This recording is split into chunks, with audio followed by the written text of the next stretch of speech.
Radiant team ban.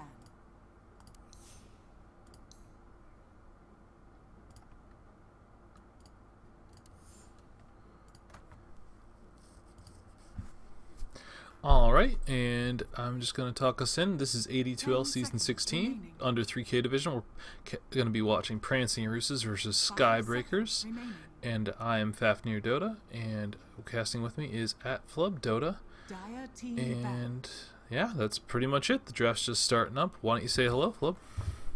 Hey everybody, I'm excited to be here. I'm excited to cast some Dota, and first off, we got two pretty tanky bands. They don't like these tanky heroes. I understand the axe, but I think Centaur's kind of fallen off of favor. Is there a team that's been really winning with it a lot lately? I feel like it's just there's so many things they're so good at it, good versus it right now. Yeah, I think with Troll and Lifestealer still being two of the premier carries, people have just stopped picking it. But I know Skybreakers, they like to ban the axe themselves, either first or second phase. I think they probably just don't like dealing with it as a hero. Maybe it's the same thing with Centaur. Like, Centaur, like, his ult lets you get out of so many bad situations, especially if you don't like picking hard stuns. You can just walk away from a lot. The AA I don't understand. Skybreakers, I know from having cast a few of their games this season, they like team-fighty lineups, so maybe they don't want AA to kind of mess up when they go in for their wombo combo. One AA blast means you're dead, potentially. It's true, and someone like Underlord who's just ultra tanky and has so much health regen because of the items he builds, is definitely going to fear that. So it makes sense if you're going to first pick Underlord, and then you're going to pick a lot of other tanky guys to react to this type of a lineup. And if you're talking about the wombo combo, that makes a lot of sense. Also, kind of falls into their hand. Prancing Roosters banning out the disruptor, though. That's great to stop team fights, breaks it up a little bit, has that silence, keeps everyone locked down, and still is a great team fight ultimate itself. So, but they answer with Witch Doctor, and that's a pretty good pick versus a Underlord. Not only do you have Maledict, but you have the ability to just cast. The cask works really well in opposition with him because Underlord likes to come together with his ultimate. So if you can like see the idea of them starting to get together, you can cask people up and keep them all stunned out. Yeah, and Tree also kind of fits in with that, in that there's a lot of sustain to heal. So maybe, you know, there's no AA to counter it out, so they can go a heal draft. Also, the Tree, they get team fight out of it. Tree ult, while Witch Doctor ult's going on, is pretty devastating, because if the Witch Doctor's done it properly and there's no way to stun him out, then you can't, like, the solution is you walk away. You can't do that if you get Tree ulted. It's true. And not only that, Tree has some high base attack, so it kind of Underlord's biggest thing is that he makes everyone's base attack in the very beginning pretty crappy, and with a Treant you can still punch him out of lane, you can still do a lot of harassment to him, so there's a lot available to that if they try to do a tri-lane with it. Also, I kind of like the Ogre pick at this point because it's something tanky that Tree can't just punch to death, but at the same time I mean, Andy also has the dot damage, but at the same time, you don't have a long stun versus Witch Doctor. So the next pick here, I would hope that they get a Jakiro or maybe an Earthshaker or something that has a long range stun that is able to break up that Witch Doctor ultimate. Yeah, that'd definitely be... I mean, just as a general, if you're counting on your Ogre to stun in a draft, you've already lost the draft. Like, his stun is more of a bonus attribute to the hero. For him, it's Bloodlust, it's the Ignite, it's what he provides your lanes. The fact that he also provides a stun that can end up doing a ton of damage is just like the bonus that makes him viable late game. So you can't really count on him taking care of the Witch Doctor, especially since his stun is so short-ranged, even with his talent, that he has to walk into potential coconut range. So if you're trying to position to stun the Witch Doctor when he starts ulting, he could just coconut you, and then you're not even getting off your stun until you're dead. And then the ward can keep going on to chew through other targets. Then they decide to ban out all these teamfight heroes, so they've done their homework on them. They ban out the Warlock and the Medusa, so the two heroes that are very popular this patch for setting stuff up. Also there's other heroes that are out there. I mean, Treant's already something that's really good at setting stuff up, but obviously they're trying to ban versus the Skybreakers from setting a good team fight themselves. and Skybreakers are going to answer by banning out Weaver and Tinker. I like the Weaver ban, definitely. Treant with Weaver is a classic combination that goes back to Dota 1 days, giving a tiny little guy that's zipping around some armor so that if you do stun him out, he has some type of leeway to get away. Is a very, very strong ability. And the Tinker is good. I mean, Tinker's just a good hero. Like, if there's a way to get around him, yeah, it's like if you can't get around him with a certain hero and you don't have like someone who plays that hero, then just ban out Tinker. He's like one of the safest second phase bans in the game. Yeah, definitely. And he also is a hard counter, so if you're even thinking about like a Terrorblade for like a very team fighty lineup, you can build it around a Terrorblade just because you can't contest him during that. If you pick ults to back him up, you can just kind of death ball all together, complexity style group ups, and Tinker can kind of counter that. Also, just banning at Weaver's nice because Ogre doesn't really provide control. Underlord can, but you can play around it. And Magnus Bristleback picked up. We're heavy in the strength heroes. A lot of manly guys right now. That AA ban looks very important now at this point. Yeah. This is crazy how much tank this is coming out. So, is this an Underlord support? Or are they safe laning the Bristle? Or is this some sort of weird duo lane? Like, Bristle Underlord's not a combo I really expected to see. Yeah, I actually think that maybe Bristle is going to be their safe lane, and they're going to try to like man up against the Magnus and kind of push him out of lane. I don't think that it's necessarily going to work very well, but it could be a thought. And they go Phantom Assassin. I actually think that Phantom Assassin is one of my least favorites versus Bristle. If they would have went, I think that this game calls for Ursa. If they would have picked up Ursa there, it would have been a good game because Ursa Magnus is a crazy good combo. And it also destroys all three of those heroes right now. They have to get close to be able to do things. And that's just perfect for Ursa. Yeah, I would have preferred a Jug even. If you're looking at classic melee heroes that pair with Magnus, like Troll, Jug, Ursa, all make a ton of sense. They can actually all do a lot of work versus Bristle. PA, not really. She doesn't have sustain naturally or the health pool to deal with the cool spam. And there's a Coddle.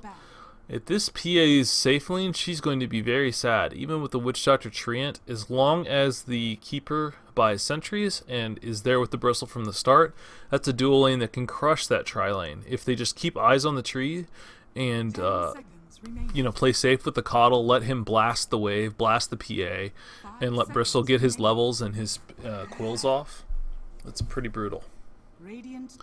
I'm wondering, Faf, like, I haven't seen it in a long time. I don't think that it's a thing. But are they going to go, like, carry Underlord and get him farm? They could go mid-Bristle, too. I mean, mid-Bristle against, like, a mid-PA actually would crush the PA. Like, would really crush her. Like, he really beats a couple melee midders and a couple other very specific midders. Like, Ember has a ton of problems dealing with Bristle, as does PA. Imagine, like, a Kunkka could, too. Like, oh, never mind. Viper mid. Yep. So I think I think it was a good point though. If they did have Magnus or PA go mid, it would have been a very big problem for them. But PA is probably going to be safe lane. I'm thinking that they're going to go off lane Magnus now with the Viper picked up because you can't send either of those heroes mid. Well, a PA can actually mid against a Viper. It requires some finesse. And then you got to get level 6, and then you got to kill him. But it's tricky. And then you got to TP out because you're almost dead from his ult. But you can do it. But I don't think any reason to pick into that. Like, if that's forced upon you, you can make it work. But why not just pick a hero that can deal with Viper? Like, I think a Lina pickup would be pretty great for them right now. I know they have a bunch of tanky heroes, but, like, Lina just destroys Viper. It provides them some burst.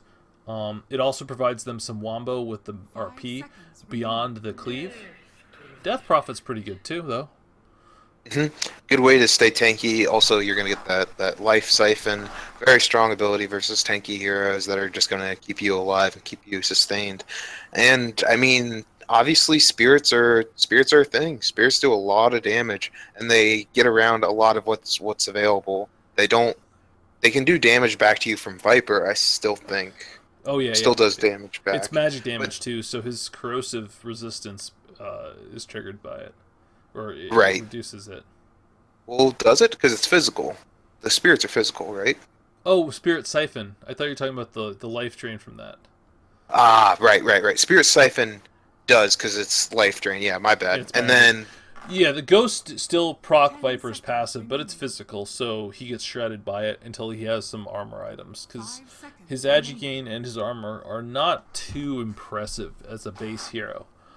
right. I mean, basically, with a Viper DP, you just have to rely on getting her like below half, and then just using Nether Toxin to kill her, because her armor is actually terrible. So like, I think we'll see like Yule's Solar Crest on her, maybe a hood. Just get these items, little items that just let you stay alive, because there's no burst on the Skybreakers team. There just really isn't. I guess Coddle Blast is their burst. Yeah, there's still that, and it is quite a burst, honestly. So it's it doesn't really require. I mean, it requires a pipe. I kind of actually like this idea that they're going because they kind of have to require a pipe versus that blast, and to get their creeps uphill. But they have like no other magic damage besides that. All of it else is like. I mean, yeah, they got like Rain of Fire and some things of that ogre does. Mostly, it's just right clicks though, in quills.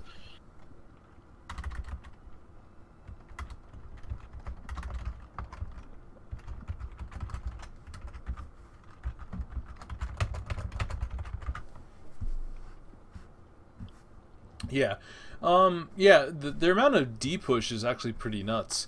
The main problem they have is that they don't go late at all, especially not into Magnus DP PA.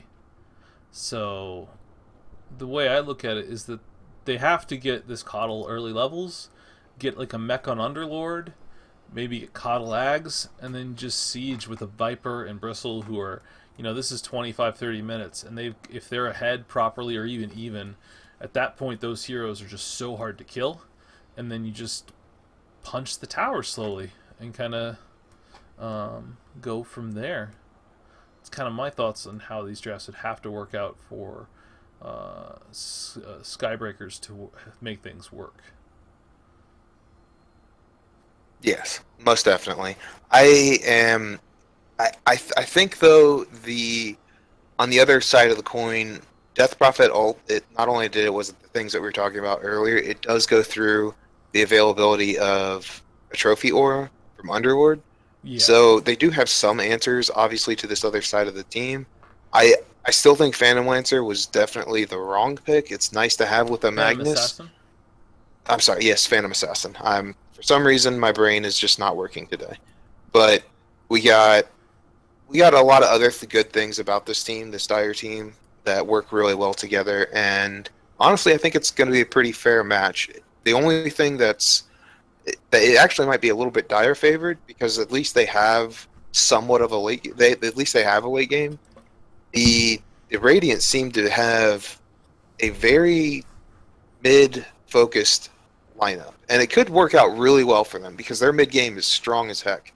But they have to at least they have to have a good beginning because if they fall behind a little bit, it's going to be very hard to make up. Yeah, if you just replace this ogre or this coddle with a lesh, I would say, oh, complexity drafted this, right? Yep. Isn't this a Swindles draft? You just need a lesh somewhere.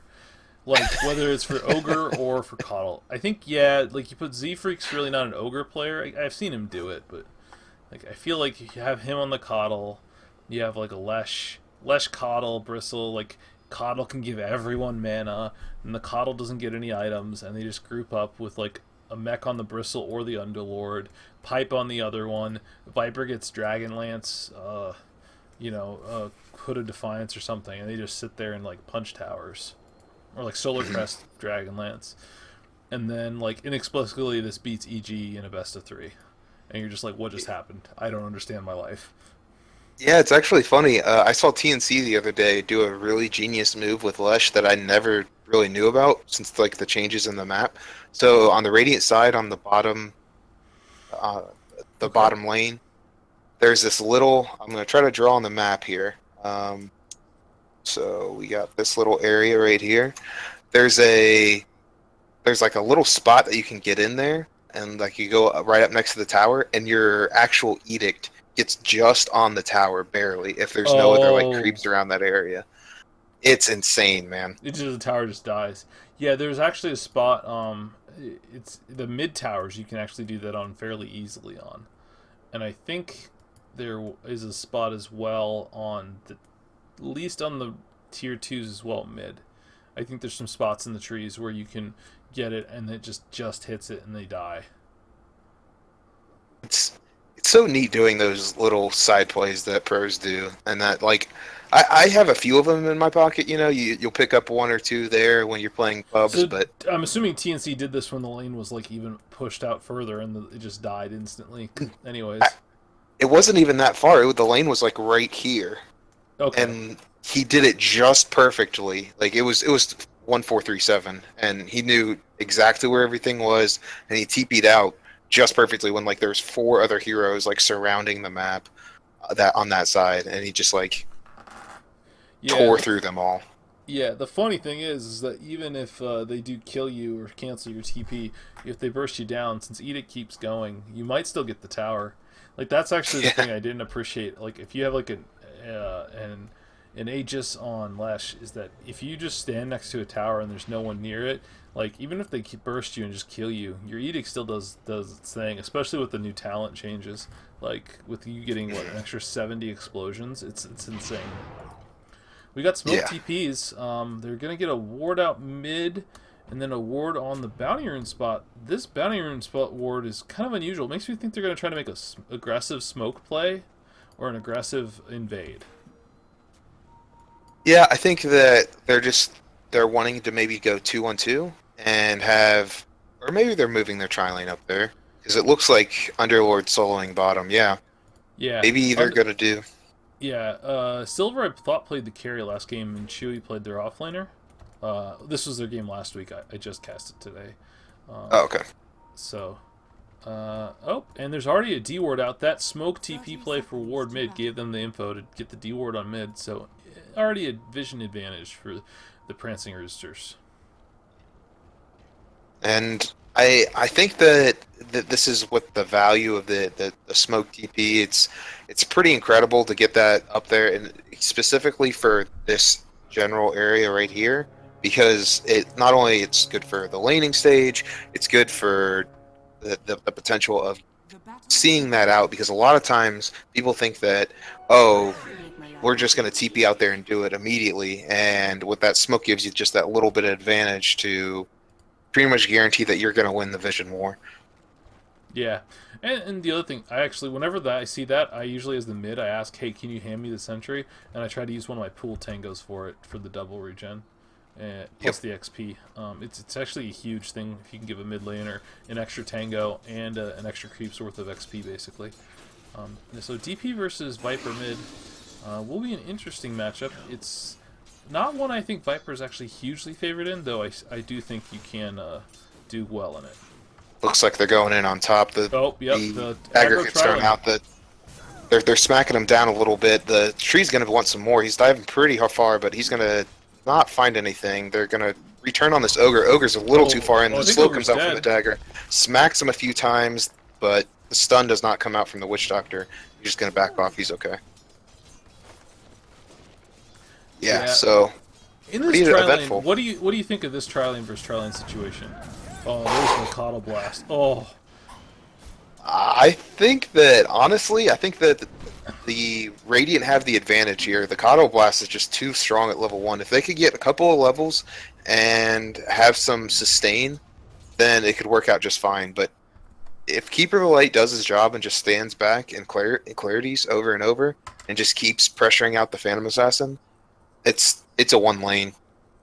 yeah, I don't see how Phantom Assassin gets near the creep wave, especially once Bristle hits, like, Bristle and Coddle, once they hit 3. So at that point, Coddle will have, if he goes the correct skill build for this situation, you go 1-0-2-2. So you have the chakra to sustain yourself and Bristle through whoever needs mana for the situation, whether you need more quills or whether you need to get that extra blast off. Once the Radiant Heroes hit 3 collectively, they are so much stronger than this PA tri-lane, because PA doesn't really contribute anything other than a pretty good slow and a somewhat okay nuke, but it's not the greatest nuke at level 1. It's mostly a slow, and she just gets, you know, even if like if Ogre gets on top of her, she'll die. She has to blink strike away. So you've just got two good heroes, Witch Doctor and Tree, and a hero that really doesn't do anything, especially in this situation. So, and like both you and me know, Bristleback's level 3 jump is pretty massive. Having not only the damage reduction from the Bristleback, but having level 2 in Quill Spray doubles its damage, so its base damage, and that's wow, that is a huge deal for a spell that he can spam over and over and over. And it's like the kill moment, right? When you hit level 3, you can be kind of divey, use your enchanted mango to just almost guarantee you a kill. So, what do you think about the new Bristleback thing of getting Soul Ring?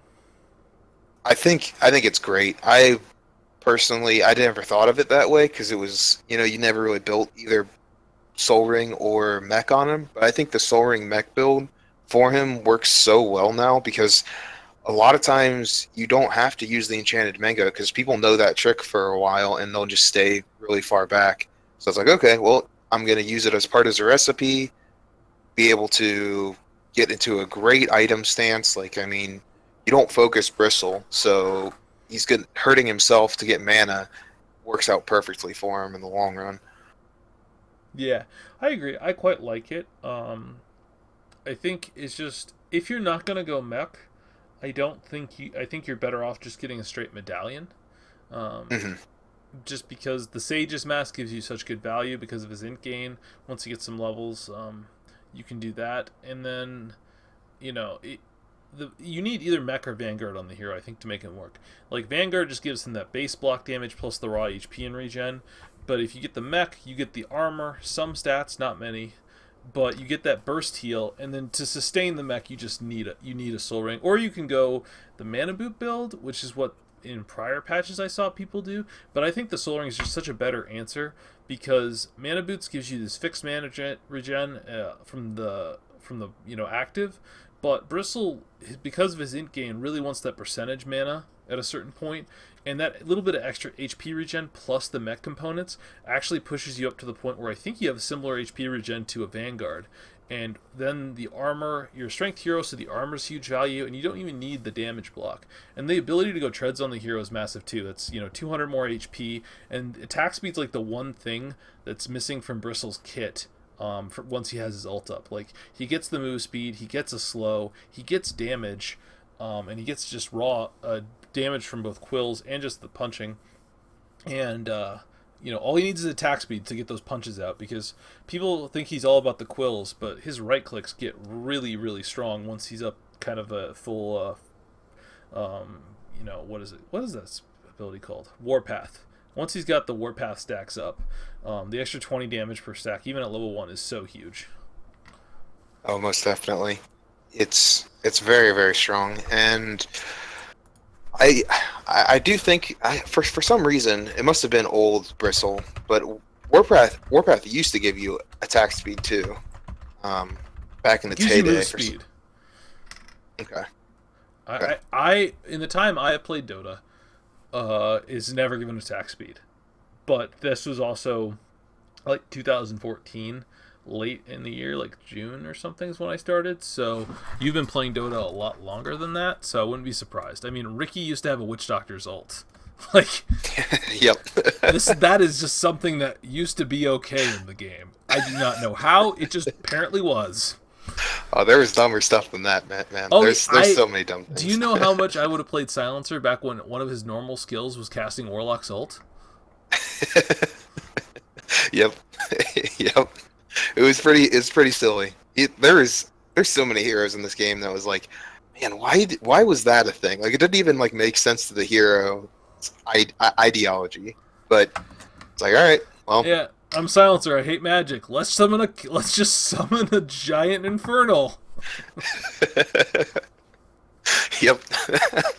And Now they have like all these things that are very different and feel, and there's a lot of copying too because it was based on the old Warcraft 3 engine, and it was very hard to like make your own type of spell. So they a lot of it was like, okay, let's just copy from the heroes that exist already, and then like pull different spells from the basic concept, and wasn't quite as cool as it is today.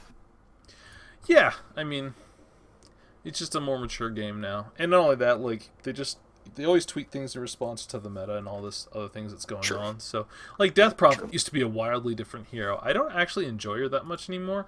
I liked her a lot better when she was like a Razor with a AOE frontal nuke. I don't know. I just really enjoyed playing her like that. Like she's base fast, but she's nothing. Like her old passive used to give her like so much move speed. Now you have to build all this move speed to build off the base 310, which is good, but it's not the same hero. No. Okay, it looks like we are resuming. Now we're back into this. So, how do you think this? I feel like this tri-lane versus tri-lane is something that you're right about, but I think Underlord's going to beat out a Magnus. Oh yeah, easily. I mean, he can get his spammable spell, but excuse me. Yeah, Magnus can farm, but the problem is if Magnus tries to farm, and you saw it there, Magnus was amongst the creep wave, and when that happened, he just hit them with the Firestorm. And even a few ticks of Firestorm does an immense amount of damage because of the percentage max HP burn, given that Magnus is a strength hero who does have decent strength gain, 3.2.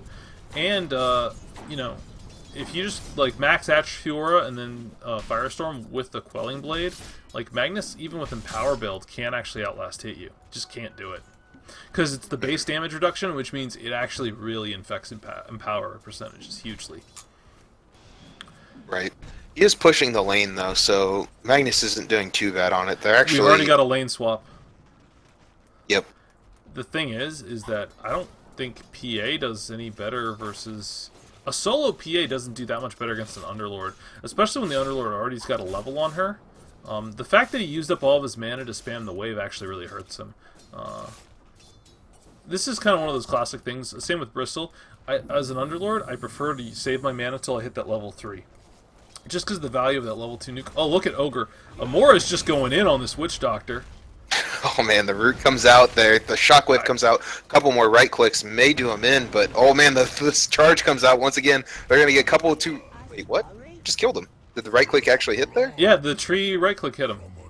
Wow, that was weird. On my screen, it wasn't even right clicking. He was just like, kind of like moved weird. Well, he moved at him, and it was like an upswing of his arm, is what I saw. Okay, okay.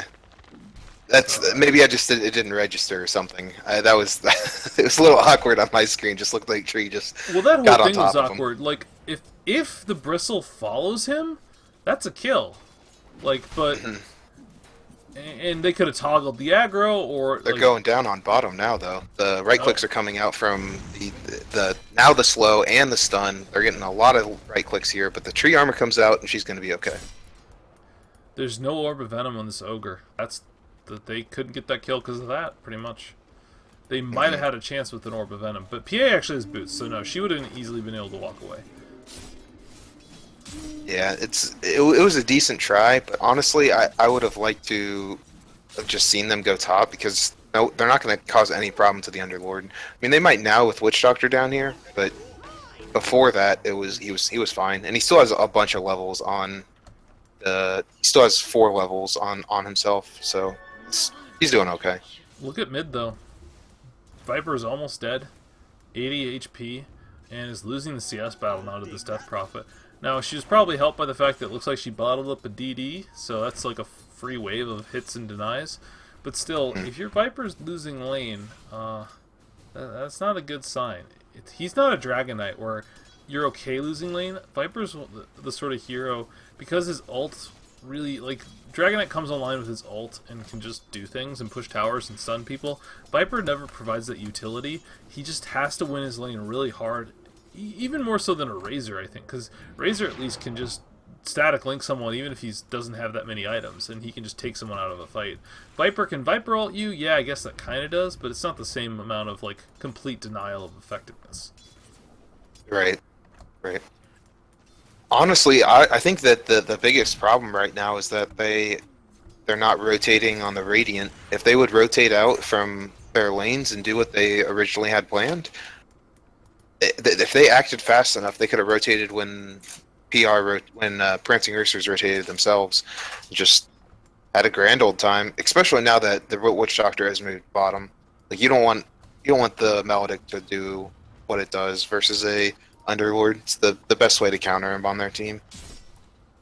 Yeah, I'm curious why they're leaving the Bristle here. I guess they feel like the Bristle can keep farming against the Mag, which is definitely true. Even Mag Tree can't really stop a Bristle from farming, as long as he's careful about positioning his back. Yep, definitely. And they may be going in on top here. No, Well, I don't have any mana. But say, But he has Magic Stick. yeah, I think he wanted to stick skewer play him, but even then, I don't know if they kill him. Ooh, ult is popped mid on Death Prophet, and she's able to push back the Viper once again. Honestly, it's the skill build, Faf. I didn't even look at that, but he has no points in Corrosive Skin. He has 1 point in Corrosive Skin, 1 point in his slow, but bunch into Nether Toxin. Yeah, and if you do that, you have to outlast hit him basically. It's a very aggressive lane dominating just hit last hit builds. He even goes to the tower that's further away to do it. They get a lot of chip damage. This tower's pretty much dead. The catapult's actually going to kill it. So they're going to lose a mid tower in 7 minutes with a Viper in the lane. That's brutal. Oh, definitely. And he's going to suck him dry here, and then they're going to get this initiating hit. The root comes out, then the slow on the Leech Seed. They're going to get 1, 2, and dead. Yeah, just a complete misplay of the Viper.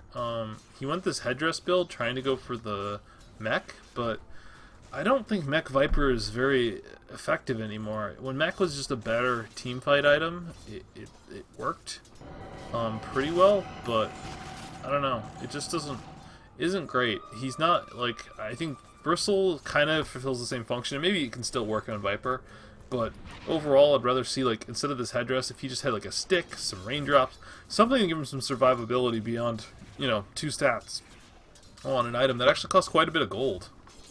Most definitely. And it's not only that, that's we're having a go-in on bot. And Moore's getting dived into tower with this tree. And the tree comes out and leech seeds him once or twice, but thinks he's going to be okay. The Doctor is dropping really far. Bristle's here. Now he's got a couple Quill Sprays saying hello to him, but the Maledict is on top of them. They're going to turn around here. The Treant pokes once. No, okay. The Quills come out and kill him at the last. And then the Blast comes out from Coddle, lowering down the Treant's ability to stay alive. He's going to still be able to be okay with the dagger, slowing down the Bristle. Yeah, so that was a good rotation, and they're doing what you said they should have done. They were a little slow about doing it, so it wasn't quite ideal. But they've now got the lanes back where they want them. And this is the thing. So this is under 3K Dota, and I'm not trying to insult anyone, but it's one of those things. Lower the tier of Dota, I think the longer the laning phase really lasts. Like Pro Dota, lanes are done at like 6, 7, 8 minutes tops. But here, you often see the lanes persist till 12 minutes, that sort of thing. Death Prophet, though, is rotating in on the Coddle. Yeah, I know. Sorry, I missed that play. The blew him up. Now the Bristle can't really stay here. He has no regen at this point now from that engagement, and just gonna sit around tower until I guess someone comes and heals him. Afraid of that tree, I guess. Yeah, but Coddle didn't bring like a salve for him though, so he is still gonna be quite squishy. His last hits weren't bad, but just the combined rotation for the amount of dominance they had in the lane, his last hits aren't good enough. 22 last hits. With the sort of situation he should at least be in the 30s, and if he had that, he'd have his ring of health. Oh, decent cast. They're rooting bottom. This dagger comes out, the crit comes out, and PA cleans him up. Yeah. So, yeah, I mean, this just shows you the strength. Like, there's 2 heroes I really like against the Coddle. There's Tree, and there's Night Stalker. And the basic reason is they're tanky heroes that can find him and just run him down and kill him.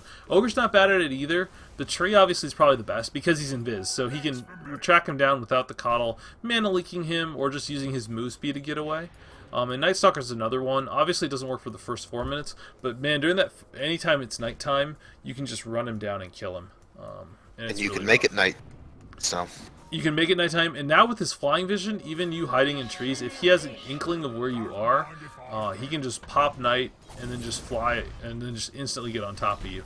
It's also good against any hero that relies on trees now. And it's jumping down on this ogre. There's all these, He's very all good. this coming out. He tries to get a stun off, doesn't get the availability to keep himself alive though. Yeah. I mean, he got off his abilities, but the Bristle wasn't there. Bristle wasn't quite there yet, and so they can't get this turn. And this is the one advantage of the PA lineup. Like, you can't really stay in lane near the creep wave as PA against Bristle, but it's really hard for Bristle to catch you. Yeah, they're going to try to go in on this Bristle. Their daggers are coming out, but he's got all these Bristle quills because he's facing the opposite direction. The blast is going to come out from Coddle, lowering everyone down a little bit, but that coconut comes out, hits them once or twice, not too much. His Death Frost is having the tower. Oh, wow. Yeah, really far for not really getting anything out of it either. Meanwhile, the Underlord's going to be killing top, getting that precious money that they need. He's completed up his Helm of the Dom. I'm not sure if he's dominated creep yet. Looks like he has. Dagger comes out again. Oh, bot's still fighting, clearly. Yep. Really low. Oh, they maybe spotted the tree there. But once again, Bristle has no way to heal. He desperately needs a ring of health. I assume he's going the Vanguard build, just based on the Underlord's, the Viper's mech choice. Like, there's no option. Oh, look at mid. Death Prophet's getting gone on, but she's just siphoning she's through sucking it. out the two guys though. Like we were saying, she can stay alive pretty much forever as long as she has a couple charges. And even though there's two people just smacking her down, she's fine. And that was with a Viper ult on her, and Ogre, and a Max Viper with Max Nether Toxin. I guess that's the problem. Yeah. The Ogre's dead, maybe? Oh yeah, Magnus is coming in. If he lands the skewer, it's a dead. Yep, and the suction comes out, and one more right click, and that's all she wrote. Alright, and the tree's coming in. He's going to TP it. He's going to run in ultimate. Then he gets a smack on him. He's going to use his Leech Seed. They got him slowed down. He's going to be right there. Oh, and the blasts come out. And one more right click from tree, and it is a dead duck. Or dead Viper, I guess. Yeah, it is. This is getting bad for them. They have an early game lineup. They're down 1 kills to 7. They're down about 2k gold. But even worse, for an early game lineup, it's not even with gold as much as the levels. They're down 3k XP already, Flub. That's such a huge margin. And Bristle and Underlord and Viper, they're these heroes, and Coddle too. Bristle's really low here. Sorry, I thought she was going to jump there. Yeah, I mean, she could have. But yeah, look, Bristle needs to spend his gold. He's got 1300 gold he doesn't spend on anything. Unless he's like saving up for a Midas recipe. I don't understand what he's doing. Maybe he doesn't been able to get to a shop. Oh, he actually was right next to the shop earlier. In fact, they actually pushed up the wave a lot of... Oh, wow, the blast comes out but barely misses. The coconut gets out there, it's bouncing between the two heroes, and yeah, good disengage. Yeah, it is. This is one of those cases where, like, I actually am, like... I play a lot of Viper, or at least did. I haven't played him that much recently. I don't think he's very good this patch, despite the buffs. But I am a big believer in Nether Toxin and Corrosive Skin being the 2 skills you max first. But I also am a big believer of you really want 2 points in that poison attack, just because you get double the move slow. It's just so this Viper's just gonna they jump in, and the blast comes out. Yeah. I was going to say the blast comes out and like almost nukes her to death, man. That was insane. Yeah, if the coconut doesn't bounce... Like, there are a lot of creeps there. The coconut bounced to the Viper, I think, like, every single time he was about to come unstunned. If he gets off one more auto, I think the PA just dies unless she invades it. Like, yeah, she had like 150 HP, but Nether Toxin does a lot of damage to heroes, and that was probably close to max. So if there's no evade there, I think she just dies. But she shrines up, so they're more than ready for this fight. Unless they timed it out, they're pretty lucky that he did not have his ultimate up on him, because that would have been. Oh, we got a DD tree. And look at that! She's gonna smack him down. The ogre's just sitting there in death. Takes a few tower hits, just destroyed. The blast comes out from Coddle, hurts people up a little bit, but nothing too bad. DD tree, what a world! So much damage. 200 damage went in a right click at that point. Yeah. That is the thing. DP's flanking them from behind. This could Yep, get she's really gonna. bad. They don't have an Underlord. She's fast. She has her ult up. There it goes. They're trying to jump her at this point. They're gonna ult from Viper, but they're jumping him, and he's going down real quick. The suction is too real, killing out both heroes with the ultimate. Underlord's And coming Underlord's in. gonna TP in. He's Oh, you gonna gotta cancel get fed here. Nope, he's not canceling, and they're gonna just converge on him, saying, "Here, we're gonna eat you for lunch." And he tries to get he gets a 4-man stun or root, but now Amora is gonna be in trouble. He's got jumped in, and once again, suction just keeps them slowed, locked down. Ultra I mean kill. it's based on their health, Faf, and it's just so much life steal because they're like trying to go this sustain route, and she sustains much harder versus other heroes that sustain. So it's working out almost into her favor. These 2 strength heroes plus a Viper, who Viper TP's in solo. They're gonna grab Oh my him, goodness. suction him up again. The dagger comes out. They're gonna do a lot of damage. Coconut comes out, just once again dead, and then the other TP is decidedly canceled because Bristleback is down here. He actually TP'd, but the third one was canceled, I believe, by maybe Underlord. Didn't really see. I think it was either the Ogre or the Coddle. I think Underlord is still dead, but either way, Bristle's just sitting here and is the saddest Bristle in the world, hiding in the trees, not where you want to be. And he's going for a Vlad's build. I play a lot of Bristle. I've gotten a lot of items. First item Vlad's is not something I've ever done, nor would I ever recommend. It's not my first choice either. And now he's trying to dive this guy. He's got the snot up at level 1, but once again the suction comes out from Death Prophet. She's gonna be a real big problem. Silences him up. The skewer comes back. He's into 4 people, and they're just gonna clean him up. Yeah, they keep coming in one by one, trickle chain feed. I think that's like the 4th hero now to go in pretty much by himself. Just get blown up. They're down 6k gold. They're down almost 10k experience. That is just such a massive build. And I'm trying to see what of their items they have. Are there any key items they can get that can turn this around? By the way, Underlord's also going for a Vlad's. Oh no. And they both bought a fair amount of the components to it. I mean, Underlord could divert to a pipe at this point if they spot this little coordination error, but still, that's really painful. They don't have any of their heroes optimizing for damage of any kind, or any sort of burst. Like, I guess Viper's now going for his Dragonlance, which will help him a little bit on damage, but you know, it's just a small increment of stat. The main thing is that it's the range, and that's not really their problem right now. They just don't do damage. They don't, and honestly, the team's getting pretty big on the Dire side and getting the availability of the plate armor on DP at this point. All they do is really physical damage, like we were talking about at the very beginning. Stun comes out on Death Prophet. The root does as well. The ultimate comes out. It's a 4-man RP, skewers them back into the mess, and Death Prophet's going to ult, silence them all up. The Witch Doctor ult comes out, trying to kill him, but Witch Doctor's going to go down as well. The Treant ult comes out, roots everyone down. The Death Prophet is hurting pretty bad here. Viper might be able to take her up, but the damage is just insane from her ultimate. He tries to tries to mech, but he's not going to live for too long. Bristleback dies as well. The Yules keeps her alive, and that's a 3 for 2. Actually, not too bad. Oh wow, that wave almost clips the DP and almost kills her. Treant armor's too good. Did you notice the Underlord at full health used his ult and TP'd back solo?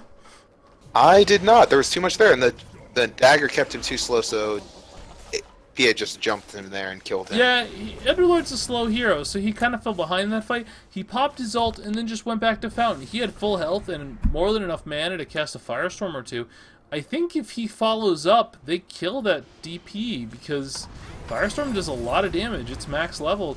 And then if he's there, can the PA just go ham? I mean, they can kite her out. She does have this Deso, but you know, you put down a pit, you kite her a little bit, you get a Firestorm on her, you reduce her damage immensely, just because the Atrophy Aura is still pretty good against her. Like, I feel like they might have been able to win that fight. As it was already a pretty even fight, considering how far behind they were, and the fact that they got 4-man RP'd. Oh wow, they see the Viper, they're going to get a Soul Siphon off on him. The daggers come out, they're real, they're doing some crit damage, and a couple more right clicks and he's going to go down. Yeah. And this is the thing, people think of Viper as this tanky hero, but, you know, he's really not. Like, yeah, he has some armor with this mech, he's at 12 armor, but that's not really that much higher than the Ogre. He's quite vulnerable to physical damage. Oh, the stun comes out from the two. They're just getting knocked down. The coconut was perfect, and they're going to get silence out, and the bristles quills, he's just not high enough level. They're not doing enough damage. I mean, well, they are doing... They're doing damage. Items. Yeah, it's true. His bristleback isn't leveled up all the way either, though. And yeah, when you have a... Yeah, 8% more reduction, does that matter? Like, is that going to matter that much in that situation? Maybe. You know, might be able to get 2 more quills out, or maybe just 1. I don't know. The quills being able to come out is pretty... Yeah, pretty no, important. It is. You could get off 2 more quills, but Underlord's doing the split push thing. He's gonna. That's not how it works. Heals doesn't stop it, but I guess it prevents him from getting the tower. Oh, but the tower falls anyway. No deny, but no last hit either. So not the worst play. Yeah, it's fine. I mean, you got to go for the play when you can, and I mean, it just didn't work out for him that one time. But honestly, he's going to be okay with that because the Shiva's is coming up on him right now. So this is going to be a... I mean, I don't think they can kill her once the Shiva's is up. Like, they already have had so many problems, and that plate mail let her survive so long at so low. With the Shiva's attack slow combined with the Shiva's nuke. Yeah. There's the Desolator out. PA almost forgets to pick it up. Oh, they're going on a mid? No, they're just pushing out the wave. Yeah, definitely. Oh, Death Prophet caught Bristle. He's and TP. Oh, he gets healed up. Yep, it was a smart TP, but it's going to be a dead. He's going to be dead, and he even uses the shrine at this point, trying to get some more life into him. But the Viper comes in. He's going to commit the ultimate, and DP says, "Okay, if you commit yours, I'm going to commit mine." The silence comes out on these two. The Viper's getting knocked down really low. The availability, the crit is there to kill her. The ultimate comes out from tree to keep down that coddle, and that was not the fight to take, Faf. That was not the fight to take. No, it's not. And this Desolator's just destroying this Viper. He went the mech build, and one of the main virtues of the mech build on Viper is the fact that it shores up your otherwise... They're going to silence him out again. The root comes out. The PA's stuck in that flame, though, and still stuck in it. The DP's Shiva comes out. They're going to try to save this PA. The tree armor's there. Man, tree armor's real. It is. They dive for all these kills, and they're not going to get the tower because of it. There's no reason they could have just all, as a group, with their heroes, punched the tower with the Desolator and just killed it. But instead, they kind of search for kills. PA gets caught in the pit a couple times, still not hitting the tower. So the tower lives, which is not ideal when you've got that many dead. Keeper's going to get sought. They just went, oh my goodness. They're going to go in even further. The Shiva comes out. Like, I can't even talk fast enough because they're going down too quickly. I know. Here. The Skybreakers... Oh, man. Viper's going down. They're going to destroy him. The crit's real. While the fire's going to tick down PA, but it's not going to kill her. Trian armor comes back up.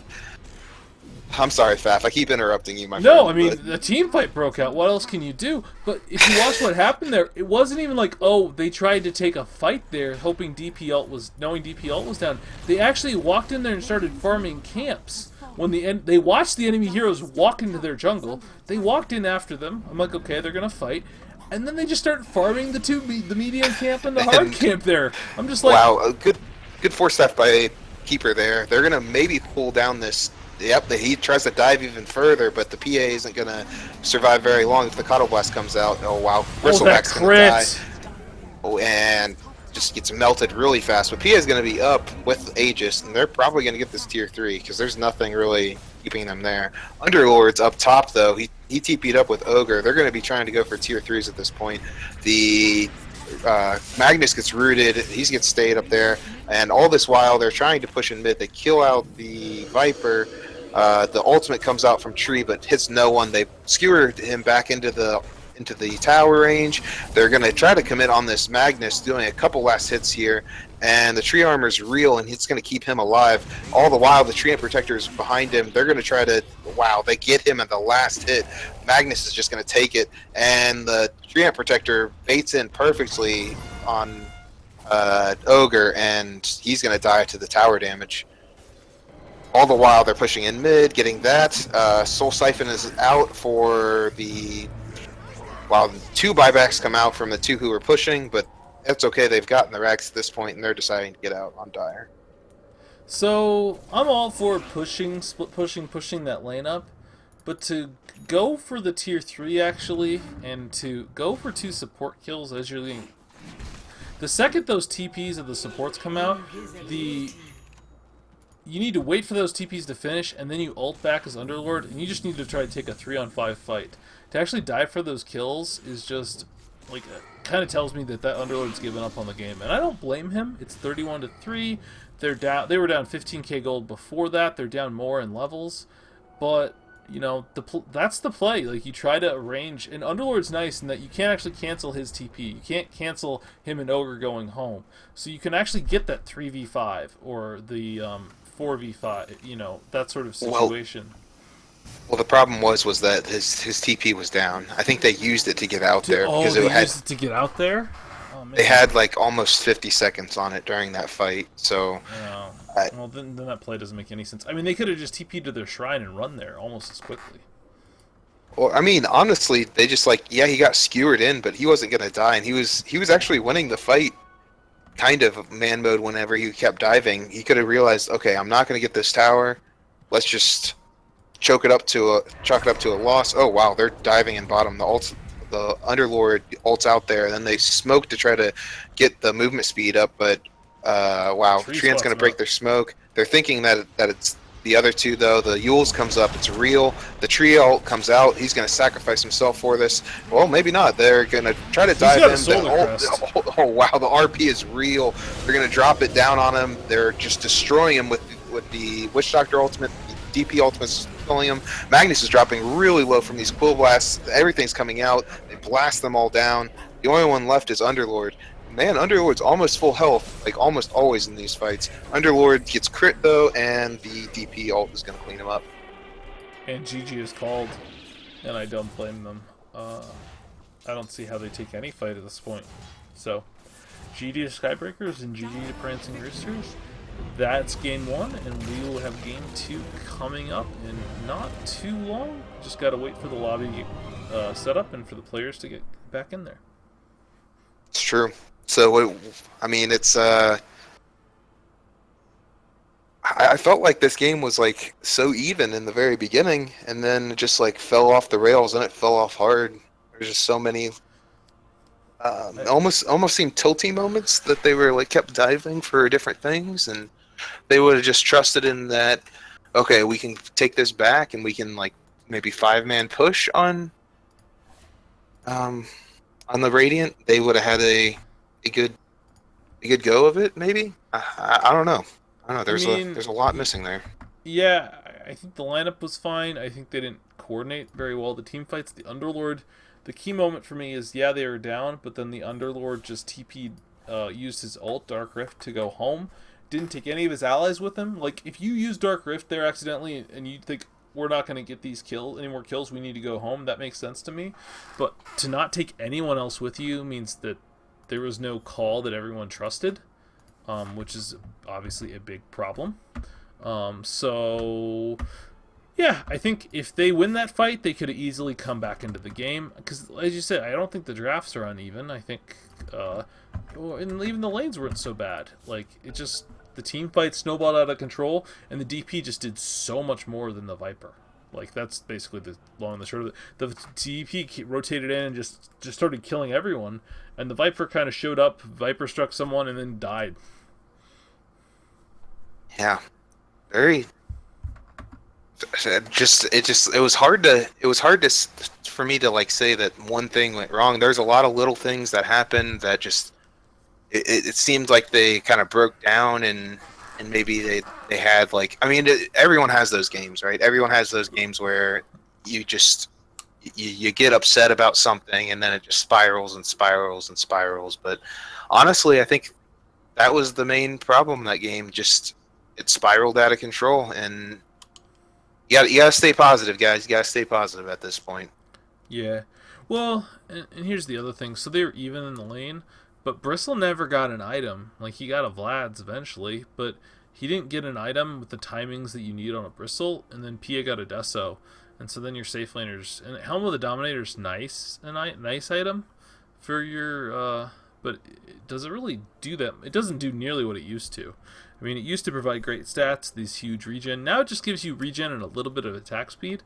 I don't think their team needed that so much. Like, if he had gotten a mech instead of the Viper, maybe, or if he'd gotten some sort of, I don't know, anything.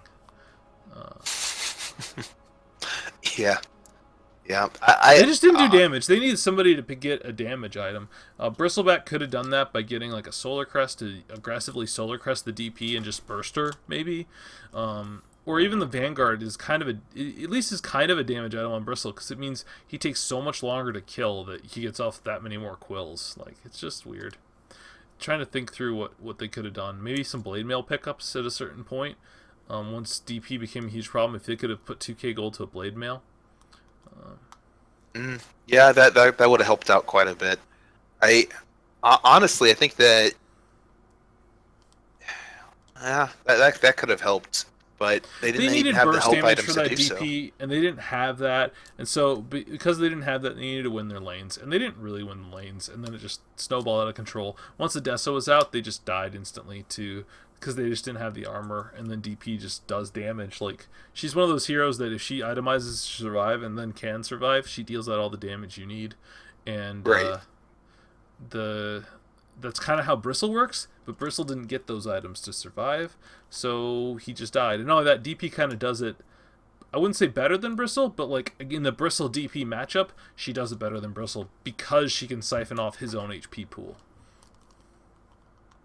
Definitely. And you also don't, like, the tree was able to use his tree armor like way too easily in that game. They had a little bit of, they did have ways to take it off with Rain of Fire, and I mean their first two picks really had the ability to destroy tree, but honestly I feel like the Underlord just backed away in certain team fights, right? And just like didn't believe in what was going on. Kind of hurt them sometimes. So yeah, maybe that was the problem. Maybe they just need to I think commit more to the captain. Yeah, I think when it comes down to it, they picked a very interesting 5-man draft. No matter what mistakes they made in lanes, not swapping, and they didn't really play in a cohesive 5-man manner, and that meant you're just going to lose. Like, you can't have a 5-man draft and not be cohesive. So we'll see if they come up with maybe an easier draft to execute. I think their draft before, while interesting, did require a high degree of coordination to pull off. I mean, when I called it a complexity strat, that's not even an insult. That's actually really hard to do. Pros mock it, but it's not easy. Like, when EG does complexity drafts, it goes so awful for them, it's hilarious. And it just shows you, like, it's not actually easy to do, even if you're a very skilled player. Oh, most definitely. They ban out completely different things. They're going to ban out the Treant, and I'm sorry, not Treant. They're going to ban out the Timbersaw and Death Prophet. Thank you. For some reason, I could not. The guy who hates trees. But anyway, and then the Centaur was banned out last game, but they're going to switch it up. Instead of banning second phase on the Warlock, they're going to ban it first phase. They just don't want to deal with it this time. And obviously, Treant's going to be picked up again. Both teams, both teams really value it. So. Yep, and the Axe comes through. Makes sense given that Axe was banned first phase in the last game, and first phase one of their other prior games last week, and then was banned again in the second phase in the second game of their series against Dire Straits. So, clearly they don't want to deal with an Axe. So if you want an Axe, you got to prioritize picking it. 5 seconds remaining. Axe Tree is pretty good against Axe though. Like, when it comes to like zoning level 1, like, Tree's one of those heroes that can absolutely, I don't care that you have level 1 counter helix. I will just punch you and you will lose. Mm-hmm. They do pick up a Crystal Maiden though, and it's something that I've said multiple times before. It's actually one of the best ways to get Axe to jungle when he's an offlaner. You give him the availability to spam his Q, spam that taunt, and have the availability to have all that armor to do stacks, and it really helps him out. It's also really helpful to actually double stack, because you can double stack with Battle Hunger if you commit a point to it. Now that does kind of hurt a little bit, but it does mean you can get a double stack off as Axe, and it's something to consider doing. I don't know if I necessarily advise it, because calling down your stacks is super important as well, but, you know, something to consider. Skywrath Mage, not a hero we see very often. I'm not sure how I feel about it. I'm not particularly a big fan of the hero.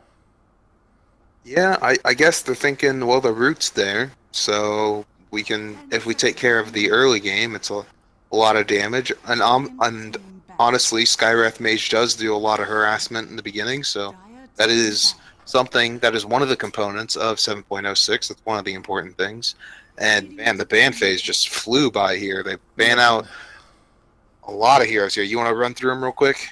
They ban out Split Push, it seems like. Nature's Prophet, Animage. Animage especially good at Skywrath Mage. Skywrath Mage does it the silence. He also has a huge mana pool, so he's just a walking time bomb at a certain point. And then they ban out Medusa and Tide. Again, these team fight heroes. Prancing Roosters clearly have a good feel for what Skybreakers like to do and are just trying not to let them do it. They pick up the Darkseer Axe. Are they going to run this a dual lane? Just run at you with Ion Shell Helix? This is some old puppy action from the previous iteration of Secret with Arteezy and EE on it. Honestly, we've had Prancing Roosters, not had Prancing Roosters on, but we've done a lot of Prancing Roosters casts, and I think they did Silencer Axe was one that they really enjoyed a lot, and a couple patches ago. And I think that they're probably just looking at this and they're saying, okay, well, we won pretty handily the first game. We can do Darkseer Axe if we need to, or we can just, if they have a way to counter that, we'll just send Axe into the jungle, and we're confident that they won't really be able to disrupt it because we did a way better job in our laning phase than they did. So yeah. And one of the other things that's actually kind of, if the Axe is forced to jungle, and this isn't like great because you do want your Axe to get items, but you can just Ion Shell Axe, and it actually lets him level 1 jungle incredibly fast to get that level 3 pretty quickly. It does hurt the Darkseer a little bit, but usually it's just one of those little things you can dedicate, like a Clarity, basically 100 mana, and all of a sudden your Axe gets his levels a lot faster. Most definitely. Clockwork Skywrath though, pretty classic combo. And Clockwork is definitely back this patch. I see him a lot. Yes, he is very strong. And the thing is, though, is they pick up Spectre when they're probably going an aggro duo lane. So that's a little interesting that you'd pick that up, because Spectre not only is she's weaker in general. She's a weaker hero in general before even this patch, but she doesn't offer as much in the very beginning. Once again, because the massive nerf to her Haunt. And it's an interesting pickup to pick that up versus them. Honestly, though, it works really well versus Skywrath Mage, so maybe they're just planning on, okay, we'll just eat that Skywrath Mage for breakfast. Yeah, I think they're just having to count on the fact that they can outplay them in the lanes or something, because honestly, if I saw CM Crystal Maiden, or Crystal Maiden Spectre safe lane, I would have my tree and my Clockwork just be bottom, and that Spectre would never get near a creep wave, ever. Couldn't happen.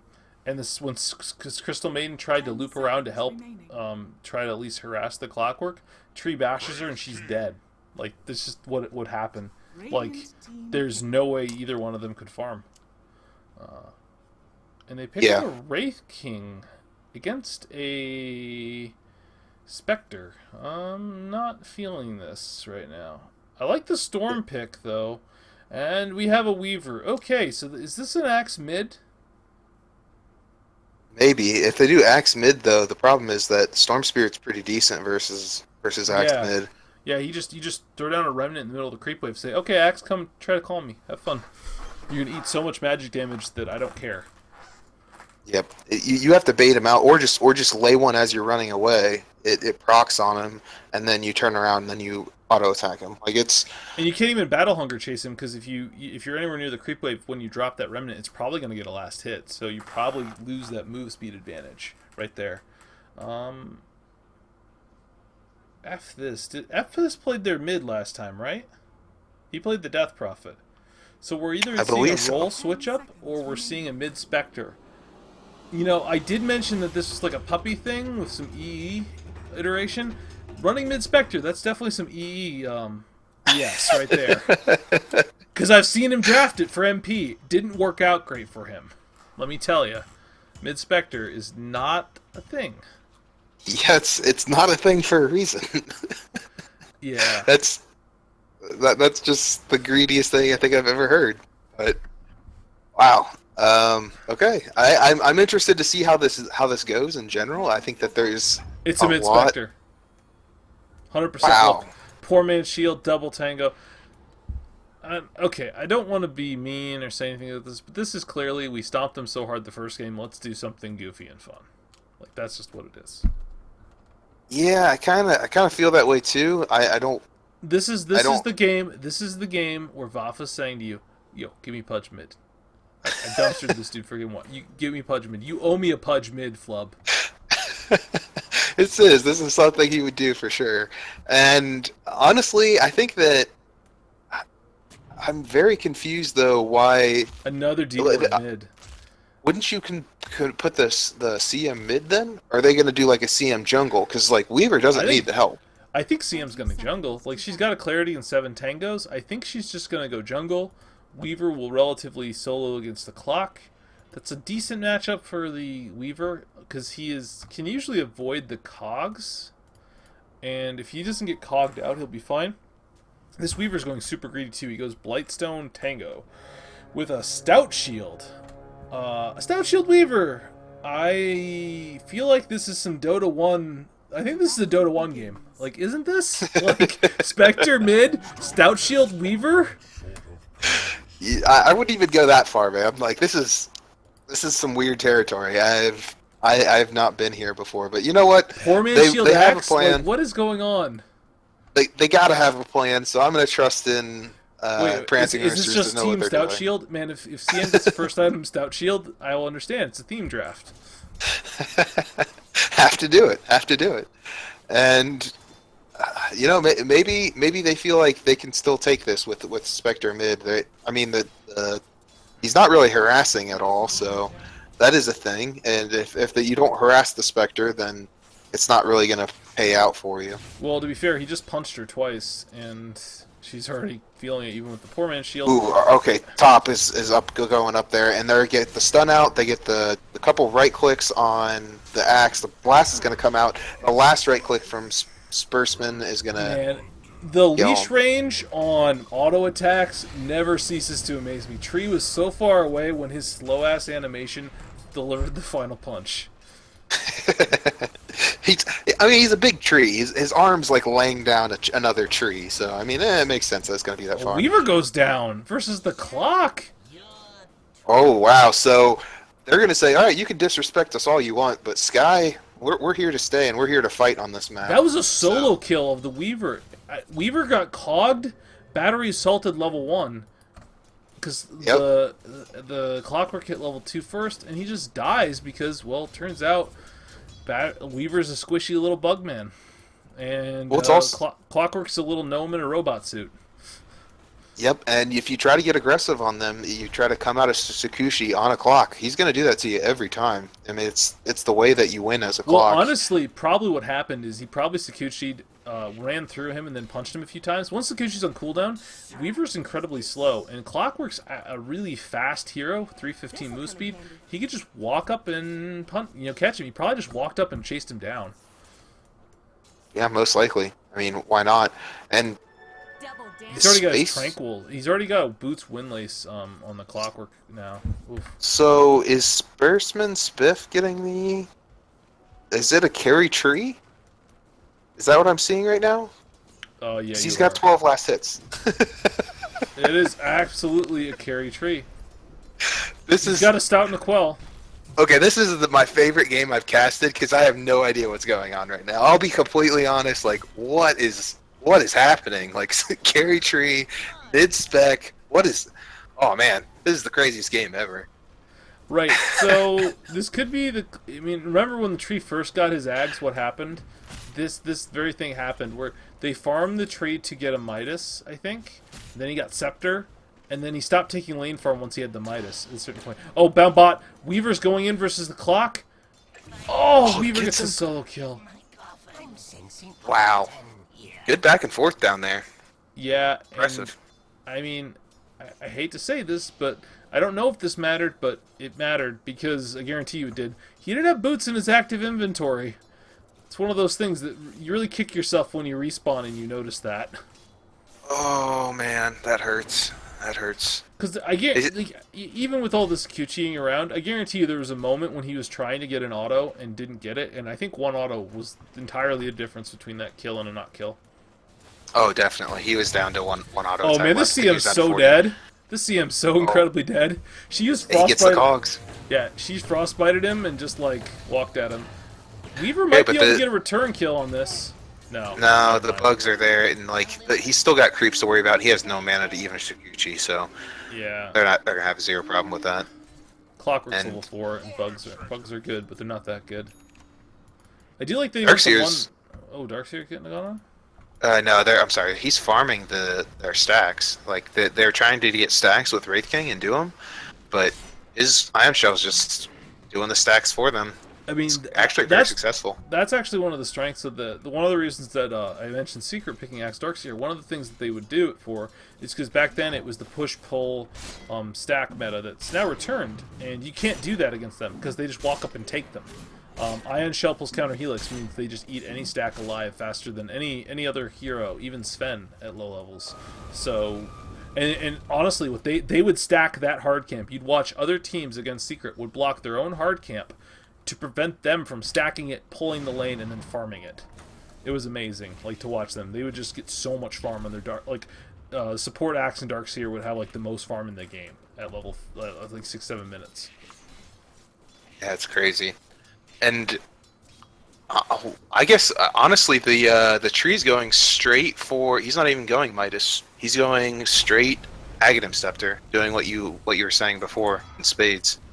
And Axe is just continuing putting the battle hunger just to waste his tree armor every time. So he's not able to really farm this wave as efficiently. Yeah, I mean, I just don't see the value in Ags. They're going in on bottom.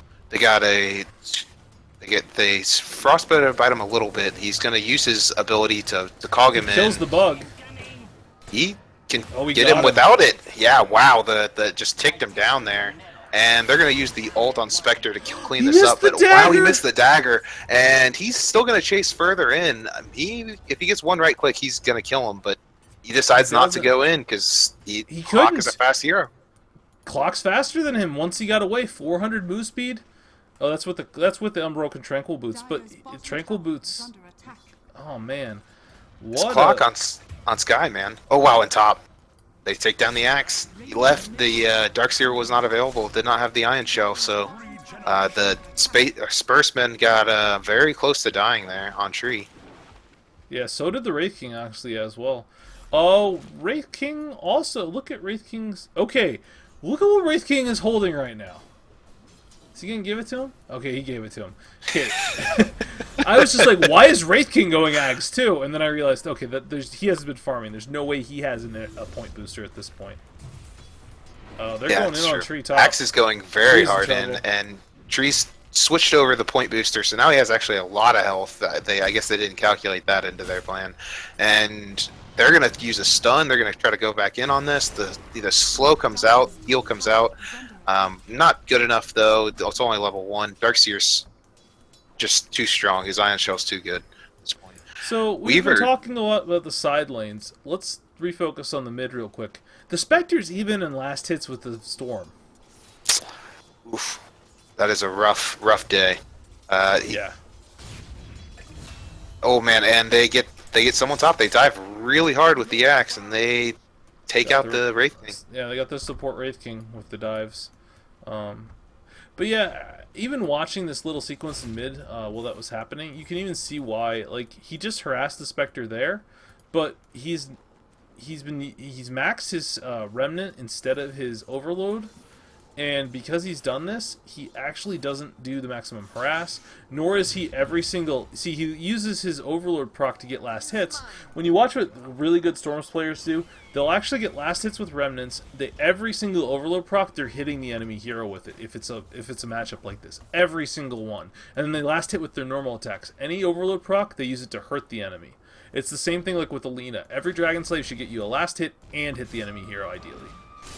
Right, because not only does you get that one last hit, you generally get a second one because the slow is big enough. So it's very useful economy-wise. Well, they're going to go in on bottom again. Well, they're actually backing off once again. Never mind. Not only that, this Storm is level 8. Why isn't he just zipped in and killed the Spectre? That's the other thing. If he's got full mana and health, I mean, maybe they need a +1, but if one other hero comes to this lane, this Spectre is kind of tanky with this max, like he's maxing dispersion. Oh, Top's axe is really low. They could get another stun. Nope. Hey, the movement speed comes out from Darkseer on axe. Sorry about that. Go ahead. Yeah, nope, that's fine. Darkseer also has a poor man's shield. Man, CM, if you don't have a poor man's shield by the end of this game, like, you've failed your team. Does Weaver have a poor man's shield? No, he just has a stout shield. Like, at least with a poor man's shield, like, you get some more value out of it as a ranged hero. Like, a stout shield on a range actually does nothing. It's not worth the inventory slot. I'd rather have a branch. Yeah, it's not worth it at all. The axe is getting charged up again. He has the call. He's going to get it. He's going in on this Treant Protector. The Haunt comes in. They're going to get the slow out on him with the dagger. He uses his armor to get up there, but the axe and the duel... They don't have to stop. Shell's destroying him. They don't have to stop. Further. They're going to keep diving these guys. They don't have to stop. Going to have no way to stop this. They have two people there. They're going to dagger for one. They're going to look for the other Wraith King. She's going to dive even further. Oh, four dead. And they all TP'd in to save their carry tree, and all that happens is Ion Shell destroyed them all. That's what happens when you go all these melee heroes versus... Darkseer. That isn't even a max Ion Shell flub. That's only level 3. Whew. And I mean, once they get that next level, it's going to be super deadly. I mean, Axe already has his call at this point. That's very, very nice. Treant's getting close to his Axe, but he's only level 5 at this point. And the heal comes out. The call comes from Axe. They're going to try to do some damage here. The Ion Shell, they're just moving beside him. And he's going to be able to probably get invised away. No, but they're going to silence him up. He's going to use a Storm spent all this mana in the back of the fight. Axe dies. The Spectre is super low here. Storm has 0 mana, though. So they're just kind of baiting around the Storm, trying to get him to do things. And Clock has a chance to get a shot here, but they're going to just TP out. Yeah, so Storm spent all of his mana to zip over from their shrine, it looked like, or from the river. And then he almost burst the Spectre down. She was down to like 200 some HP. But the poor man's shield, plus the fact that his overload... Oh, his overload is maxed now. But just plus the fact that, she is maxing this dispersion, meant that he wasn't able to finish off the kill. And that's the thing about Storm. Like, he's actually a really good ganker once he hits even level 6 or 7.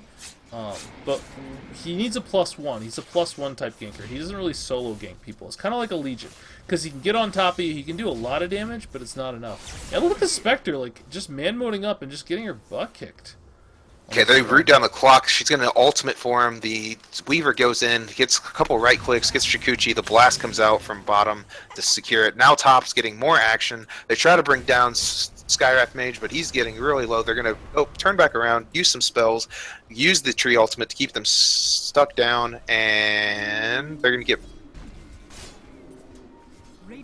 Yeah. So, okay, so this is a carry tree. If you're gonna go carry tree, would you still max living armor? I think that you max Leech Seed, would you not? Especially versus this super heavy dive lineup. Like, if you... It's not there for the slow at that point, it's there for the pulse damage. Like, if you can get 60 health just by standing next to someone, like, that brings that Ion Shell back down to level 1. Yeah, that's a 3... Oh, Spectre catches a free Skywrath Mage mid. Yeah, that's pretty brutal. But yeah, no, I mean, Leech Seed at max level is a 360 heal if you get all 6 pulses. Oh, look at this huge storm zip, and he missed, so he doesn't do any damage. He's gonna get called. They're going to come back in. They're going to give him a good call. Be on top of the creep wave. The Ion Shells are doing real work, but they're getting really low from this. Axe tries to Axe use missed a dunk, the dunk! but he's going to drop down. 2 HP! Oh, wow, the tree misclicked, and he put down the armor on the Wraith King for some reason, and that he actually had the Aghanim Scepter at that point. Oh no, that is such a big loss if he quick-buyed it even. They're banking so much on this axe to change the game, but how is it going to change the game? Like, he could flash farm after a while, but I mean, the thing is that the Dire aren't even utilizing their jungle. Oh, I'm taking their jungle away from them, ideally. Well, they're just farming us at this point. Dire's middle tower is under attack. Is Storm getting close to his Bloodstone yet? No, he is not close. He's not doing terrible, though. He is top of the net worth along with the tree. It just feels like this clock has to do so much heavy lifting. And he's been doing a lot of it so far, but I just feel like the pressure on this clock to keep this clock in this sky, to keep this game going at this point, is going to be really intense. And you're against the Spectre lineup. Like, this goofy Snowball lineup is going to be hard to sustain.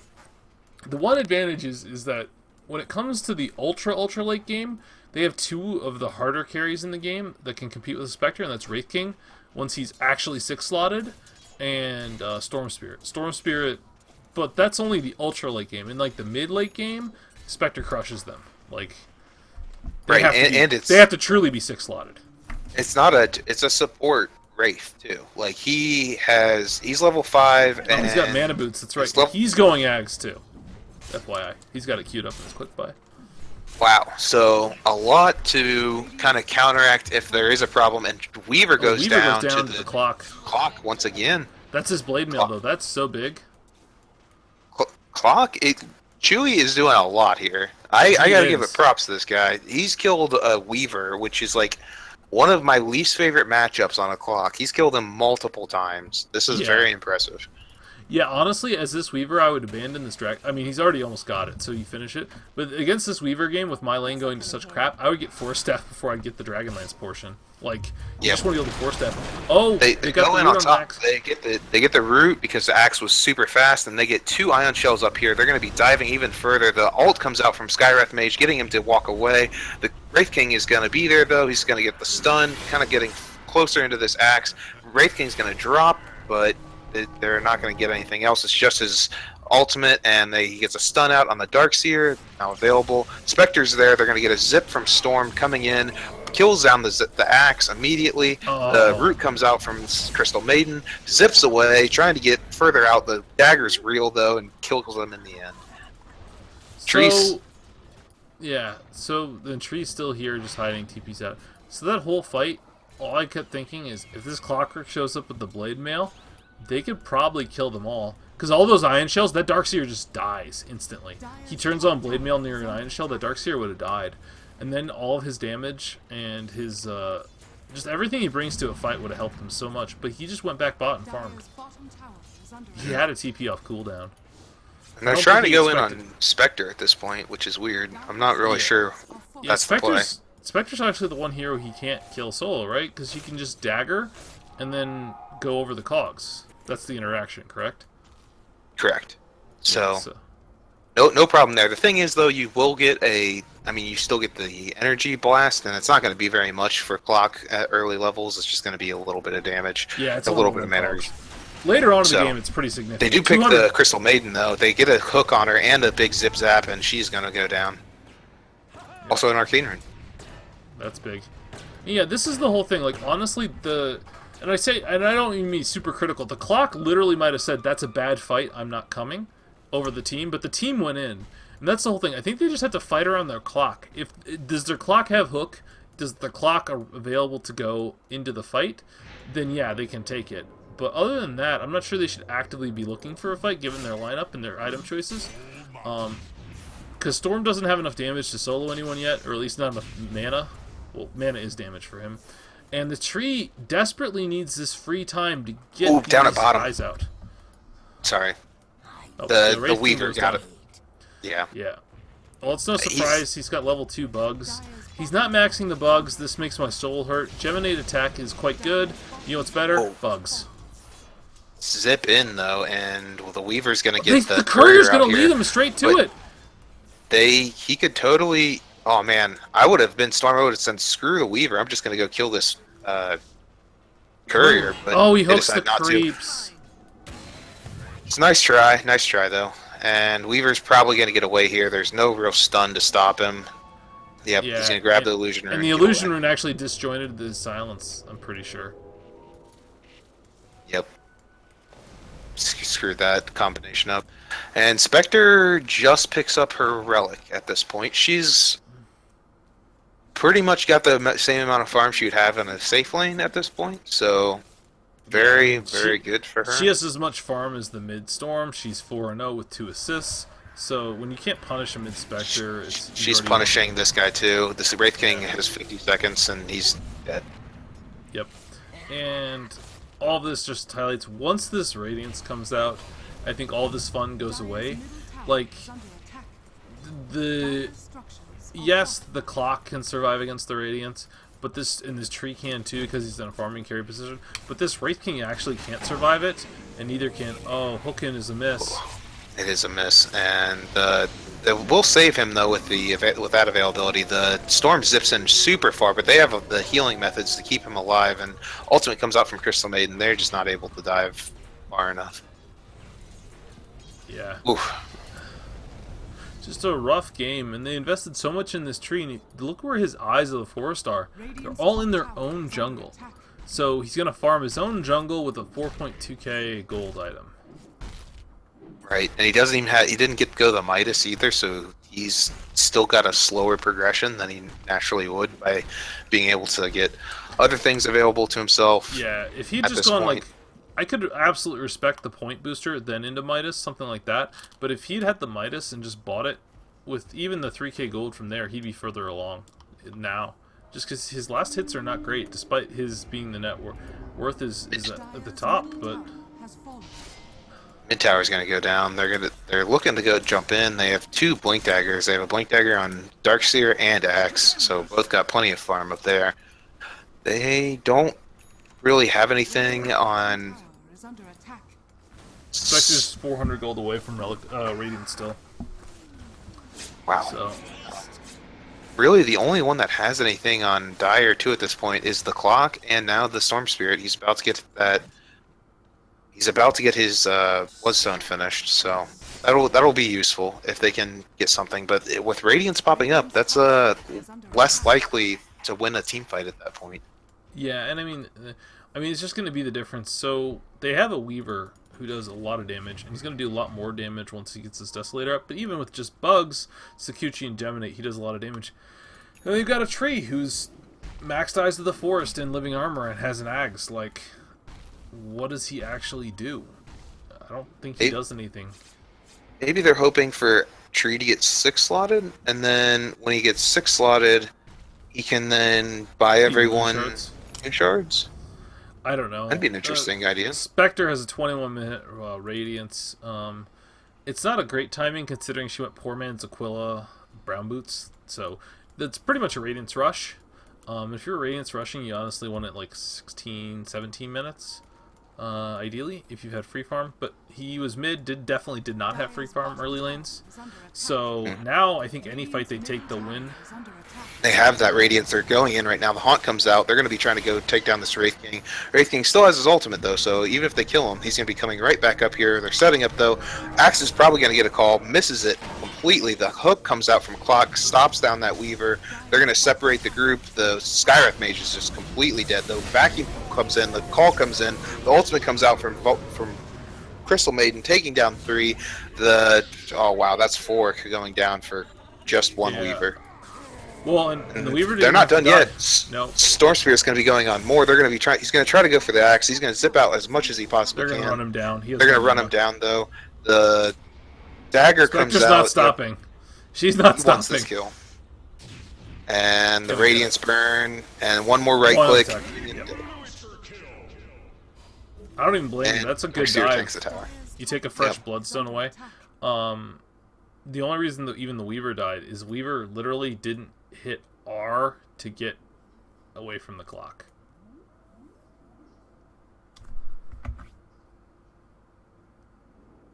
Yep. Is that a tree?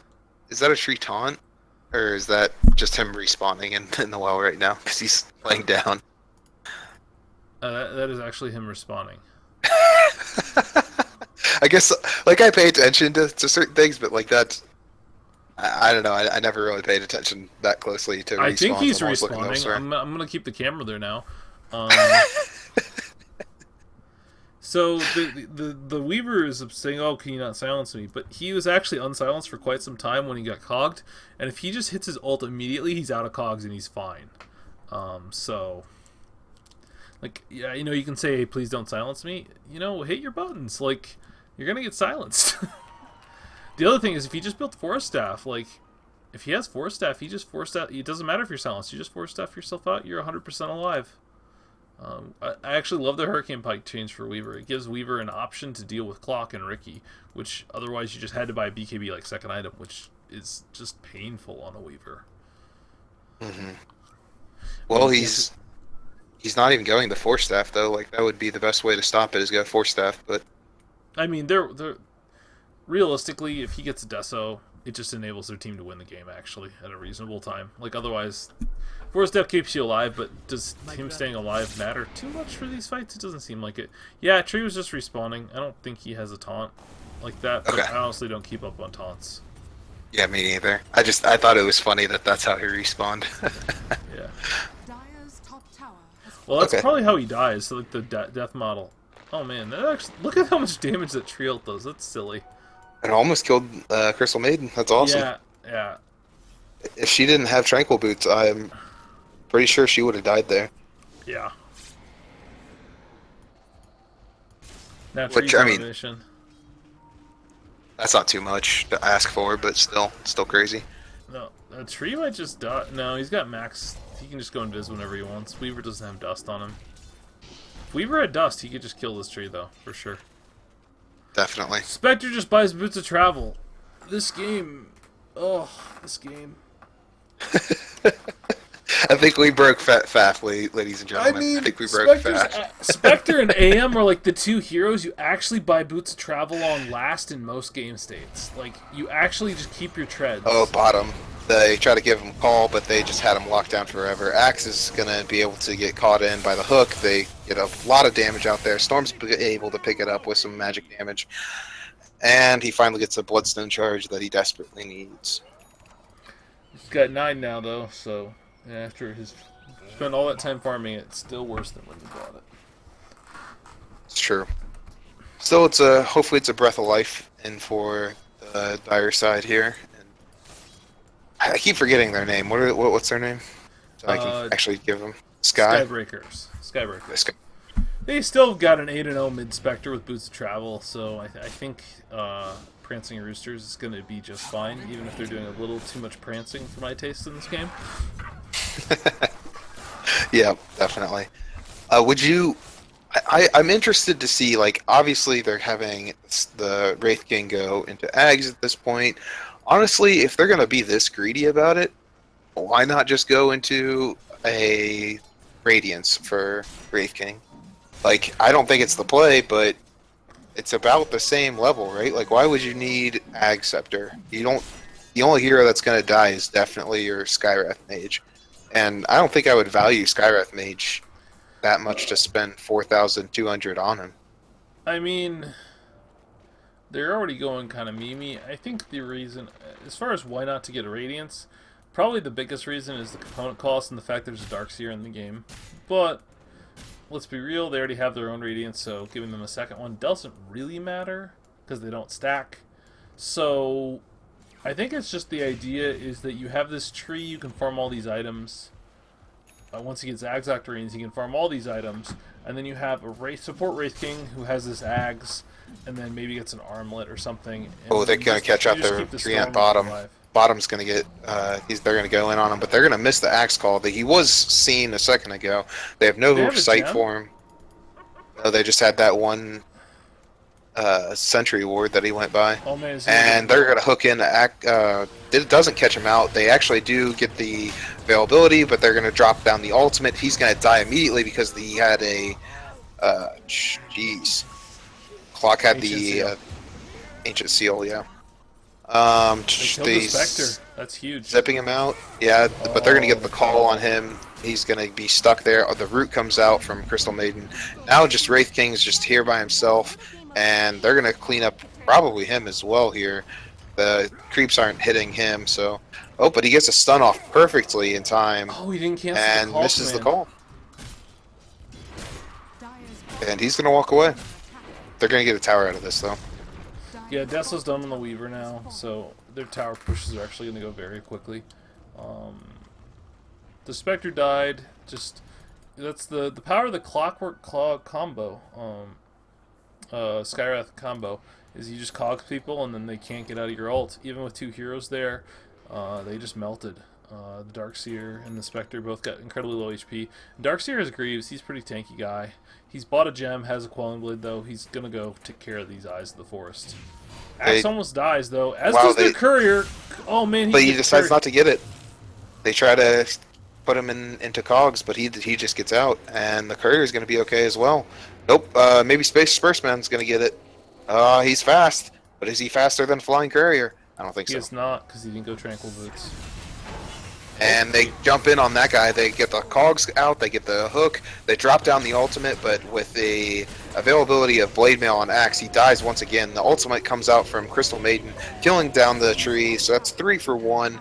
Once again, the Weaver is the sacrificial lamb, and they're going to get another one here. But no, the Yules comes out, keeps up the Spectre in the air. He's going to boost up the Spectre, though. So the dagger comes out. He's able to get much closer. He's not going to stop. Tries to zip away, and the Radiance Burn is just too real. Gets one right click at the end.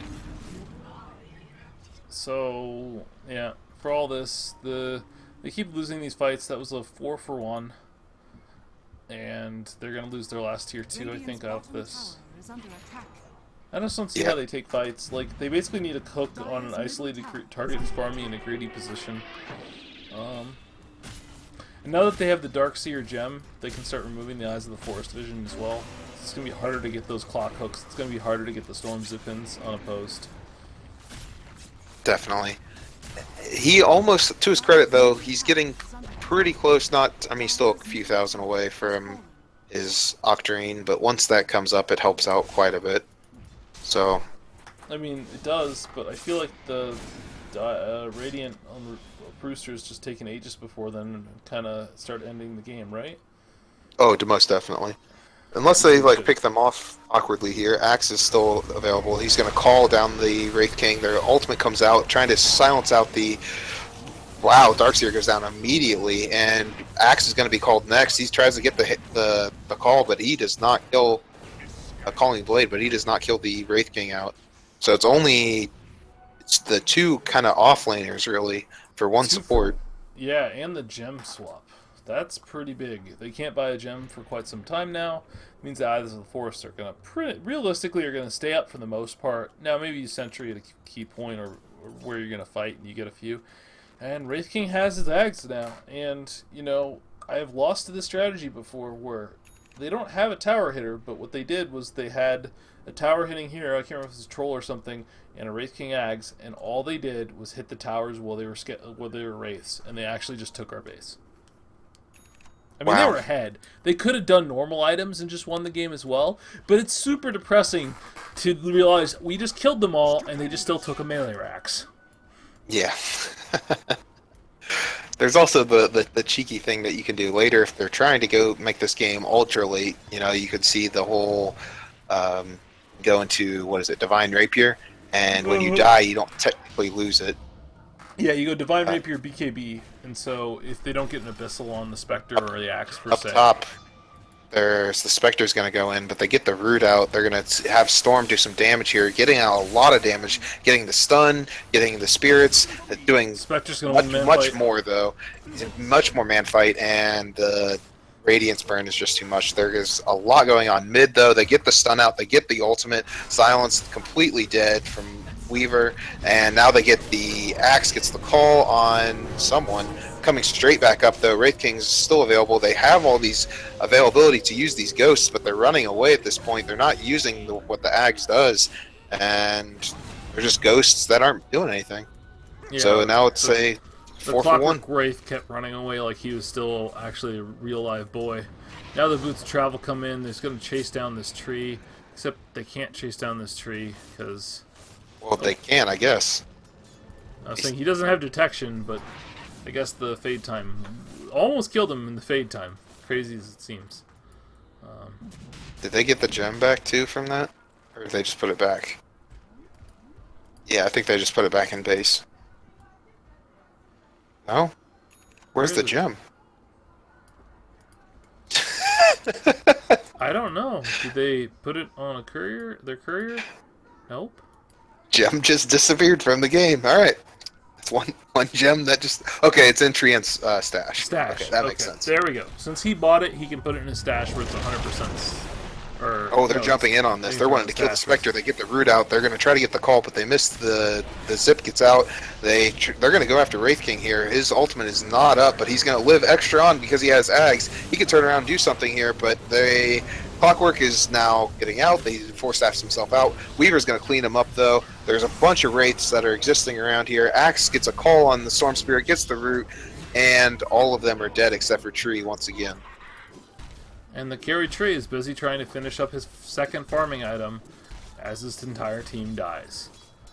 I remember this. This is what happens. This is what happened to me in pubs right after Tree Ags got added. Yep. It's an interesting idea, though. You know, you get memed, you got to meme back, right? So. Yeah, I mean, the main problem was that they let a mid-specter trade farm with the mid-storm instead of just killing the Spectre over and over and over again. And this pretty much should be game. I don't see how they fight them as a unit. There was that chance. They did take out the gem a second ago, and they had a real chance for super ultra late game, but we'll see. It is looking quite grim for them at the moment, and Clock is TPing into this, and he's going to get chewed alive because like they're all there, and he hooked away on the CM to die. Okay, and then the blast comes out, kills the Axe though with all the damage, and really it was the Skywrath ult. Wraith King's around, so it turns them into a Wraith. They're gonna stun up the Weaver in the backline. Ultimate comes out from Crystal Maiden, pushing them all away. Trees existing. Oh man, that's splitting up over here. Storm's getting knocked down, and they're gonna go. Okay, Wraith King dies as well. They're gonna knock him down. I think Tree's gonna be next. They have a lot to take him down at this point. He does not have his ultimate, and that's 1 for 5. Man, they got that Axe though. He did get that Axe. Crash and Burn emotes come out, and I imagine they'll be calling GG now. They're actually all dead till only buyback on the Tree, who is a carry Tree who's attempting to go Octarine Core, second item. So this is just all their base. Yeah, the one charge on Bloodstone does not help either at this point. It's very... Yeah, and this is where the Weaver going this Deso crit. I guess he's going Lincoln's again. So Lincoln's is fine against the Skywrath, except for the fact he has all these other things to pop it. Hook in from Clock, but he's going to be the vacuum away. Visible. They're going to try to get a dust, but he's just a little too far out, and Clock's going to be taken down for this. But wow, the ult comes out on Weaver. He's able to barely get away, and they're going to try to take down Darkseer here. Slowed down. Man, the Spectre comes back in, has the shield, going to take him down. Skywrath's just food for the enemy. Tree's going to try to go in there, but he's going to die as well. The Wraith King is going to die, so all three just get it chopped down. Tree ults at the end whenever he's still alive. The ghosts aren't really doing anything. They're just kind of watching their friends die at this point. We got... Clock is trying to make enough space with his cogs, trying to do something. He uses his blade mail to try to get damage out, but it's just too much. And F this just destroys them all. The Zip comes out trying to kill the Crystal Maiden. He successfully does kill the Crystal Maiden, though. But this might be a dead storm. Nope, he's going to get right to the well, and he's going to be okay. Crystal buys back, though, realizing that this game is probably going to be ending soon. and they're going to try to push down for the win because 4 are dead. I mean, they've got megas. 4 are dead. It's just a matter of do they hit buildings or not. Or do they let the creeps do it and farm, I guess. But it looks like they're just going to hit buildings. They're just moving forward with the creep wave, hitting buildings. So, that is game 2 of Skybreakers versus Prancing Roosters, and I can't say I'm too surprised with the results. We've done quite a few Prancing Roosters games. They won this league, I think, 2 seasons ago. And so I think they're one of the stronger under 3K teams division, and I haven't seen a whole lot of Skybreakers, but Dire Straits handled them pretty easily, so you know, good effort in game 1. I thought it was an interesting draft. Game 2 was just it was the game. It was some Dota, let's just say that. Yeah. Well, they're still diving the well here. They're still taking out a lot of damage. They're just, all these are coming back from the Wraith King Ag Scepter, but it's too much. Yep. So Faf was right. It was an end of the game. And honestly, like, gank Spectre. That's what I take away from this. Anytime you have a weak mid or a Storm, you have a weak mid or a Shadow Fiend who scales well late, they're balanced around the fact that you go and murder them a lot in the first 5 to 10 minutes.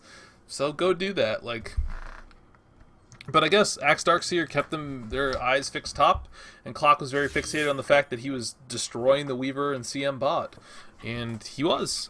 But you know, in the end, that didn't matter because he had a mid Spectre who farmed as well as your Storm Spirit. So. I mean, they did do carry tree, and honestly, if you're going carry tree and you have the availability to go invisible, just don't go for too much last hits. Like, you're basically the off lane at that point, and then you have your supports go around and hopefully kill people. So. Yep. Pretty much. So, well, I'm going to wrap this up then, Flub. I've been talking for quite some time. I'd like to maybe play some Dota. Certainly do something else other than talk about Dota now, because I'm getting a little tired, especially after that sort of game. So, if you guys enjoyed the cast on either team, thank you for having me. You can find me at FafnirDota or on Twitch at Fafnir18, twitch.tv.